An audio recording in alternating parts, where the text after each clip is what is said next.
All right, welcome. Today we're going to tear down some of our old ideas about motivation. The ones that just don't work. And we're going to build something new, something that actually lasts. So let's dive in. We're talking about the architecture of lasting motivation. So let me ask you a question. Have you ever had that incredible burst of energy for a new project, a new habit, only to watch it just vanish a few days or weeks later? Yeah, it's a feeling we all know. And honestly, it's super frustrating. And this cycle, this probably looks really familiar, right? Day 1, you are on fire. This is it. Day 7, you're hanging in there, but that initial flame is kind of flickering. And by day 30, it's like, wait, what was that goal I was so excited about? If this is you, I want you to know you're not alone. And the problem isn't you, it's the blueprint you've been using. And that's where we have to start. We've got to understand the flawed blueprint we've all been handed. See, the reason our motivation seems to evaporate isn't because we lack willpower. It's because the way we think about motivation is, well, fundamentally broken from the start. Okay, so at the very core of this broken system is something we can call the willpower myth. You know this one. It's the idea that motivation is like a gas tank. You wake up with a certain amount, and as you go through your day, you use it up. And once it's empty, well, tough luck. You're just stuck. And here's why that myth is so dangerous. When motivation is just a feeling, you're basically waiting for permission to act. You only do the hard stuff when you're in the mood. But come on, we all know moods are incredibly unreliable. Relying on them is a guaranteed recipe for inconsistency. And this right here, this really boils it all down. On one side, you've got the old myth, motivation is this passive, unreliable feeling you just have to wait for. But on the other side, we have this new model, motivation as an active, sustainable system that you build on purpose. And that shift in thinking, well, it changes everything. So let's get to the good part. Let's talk about building this new, lasting architecture. This is all about making that intentional shift, moving away from chasing a fleeting feeling and instead putting on our hard hats and constructing a reliable system. Let this one sink in, because it's the foundation for everything we're about to cover. You've got to stop looking for motivation like you lost your keys. It's not out there somewhere waiting to be found. It's something you construct, piece by piece, right here.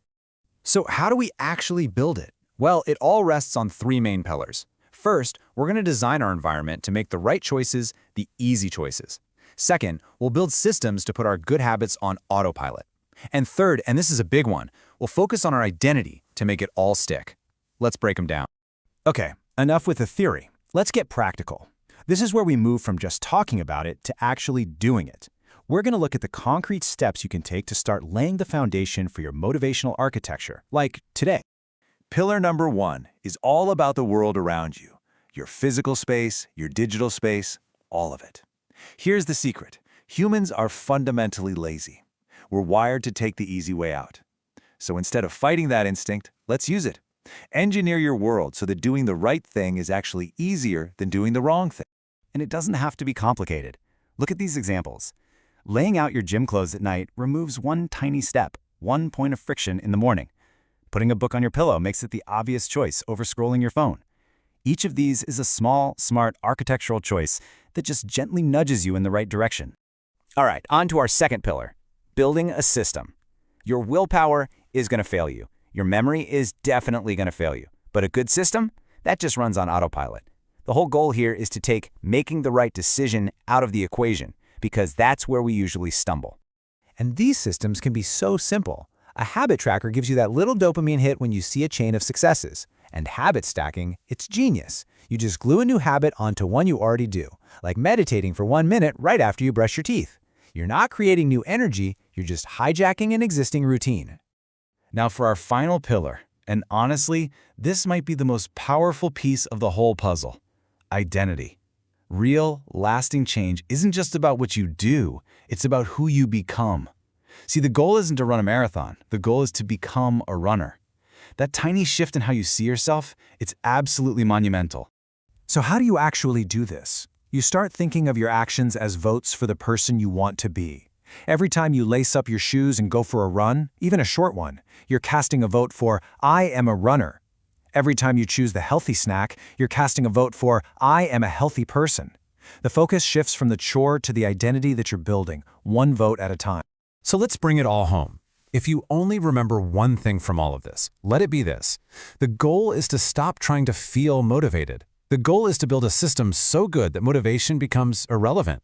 When your environment, your systems, and your identity are all working together, you don't need a feeling. You just do the thing.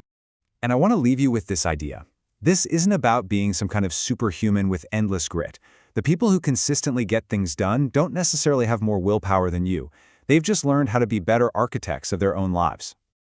So, as we wrap up, I want you to ask yourself this question. Don't think about the whole skyscraper you want to build. Just think about one thing. What is the first, smallest brick you can lay today to start building your own architecture of lasting motivation? Thanks for tuning in.